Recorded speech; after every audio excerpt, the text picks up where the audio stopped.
A lot of people have talked about what Vijay Mallya said in his recent interview, but nobody is talking about how he said it. He used 4 methods of persuasion, and in this video, you'll learn how to defend yourself from them. This video is not about the facts of his case, it's just an analysis of common persuasion techniques. First, he wants his key message repeated as often as possible. For the last 9 years, I have been the subject of a vicious, relentless trial by media, but to say things that I truly feel would never ever have been truthfully reported by the legacy media, particularly in India. So everything in the last 10 or 15 minutes, maybe more, that you are questioning me on are Indian media generated comments and narratives. Repetition is persuasive because repeated ideas stick with people. Our brains are wired to mistake familiarity for truth. But his message doesn't resonate with people just because he's repeating it. He also knows that trust in the legacy media is at an all-time low right now, and he's using that pre-existing belief to relate to the listeners. So when Raj brings up the reasons for buying Air Deccan, he rejects that claim entirely because Raj quotes one of his sources as the media. If an Indian airline wanted to fly overseas, they should have operated in India for at least 5 years before getting the license to operate air. Correct. And you didn't have that. Yes. And that's why you bought Air Deccan, so that you could start flying overseas. And you paid an absurd amount of price for it. That's what people say. So who are the people that you're quoting? Everybody, like all the things that I've read, all the I things, know, all the so- media. Like media, right? Yeah, like the Legacy media, right? legacy. The next habit we see from him is establishing favorable frames of conversation. Frames are the unspoken assumptions built into an interaction. Throughout the interview, we see him either set up frames that are favorable to him or completely deny negative frames. When he's asked about his flamboyant image, here's what he said. Okay, and let's spend a minute on analyzing flamboyance. To me, flamboyance means loving life and appreciating the good things in life. That's what flamboyance is, in a public way. Now, to be clear, that's not what flamboyant means at all. Flamboyance means to act in a way that is specifically meant to get attention. But by redefining his actions like this, he's able to relate to other young people. As a youngster, I had the passions of young people. I enjoyed a good car.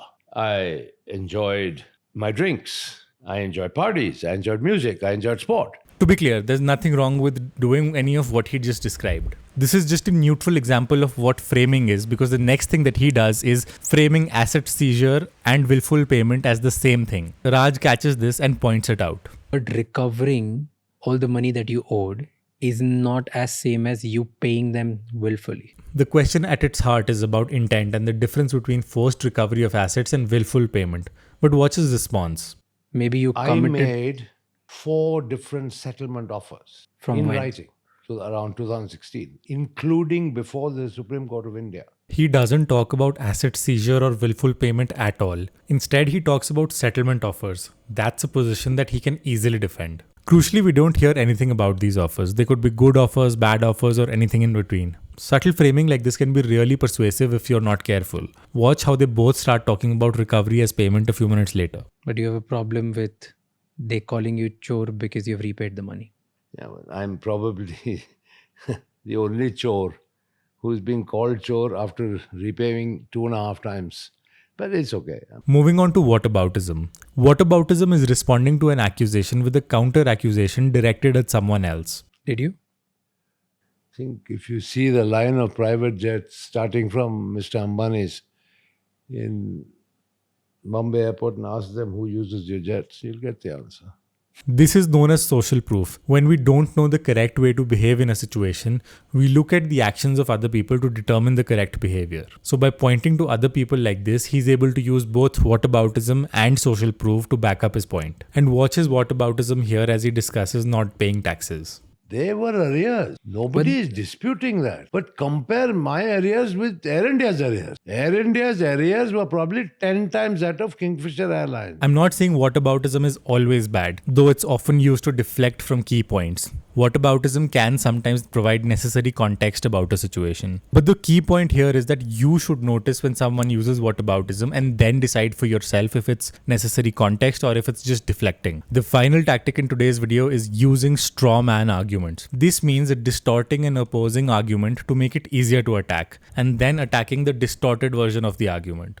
On the bank's own admission, on the Debt Recovery Tribunal's own admission, 4,999 crores was the debt. Rest is all interest. The suggestions are that I have stolen or misused most of that or all of it. How would the airline fly? If all the money borrowed from the banks, Vijay Mallya pocketed, how would the airline fly? He starts talking about what would happen if he stole all the money from Kingfisher Airlines, and that wasn't asserted anywhere in the conversation. But it's easy for him to make his point if he starts talking about this extreme version of the argument. Watch another example here. What's one thing about extreme wealth that common people don't understand? I don't know because I've never had extreme wealth. Just because I had the Kingfisher Calendar with pretty models, just because I sponsored the Indian Derby in horse racing, all of which were, to my mind, marketing tools with the singular objective of promoting my brands. He starts talking about sponsorships and business decisions as opposed to his wealth, and then starts talking about not spending his own money. And I got the tag of King of Good Times, which gave the impression that I was super rich. I didn't spend a penny from my pocket. Again, notice that he doesn't talk about having or not having extreme wealth at all.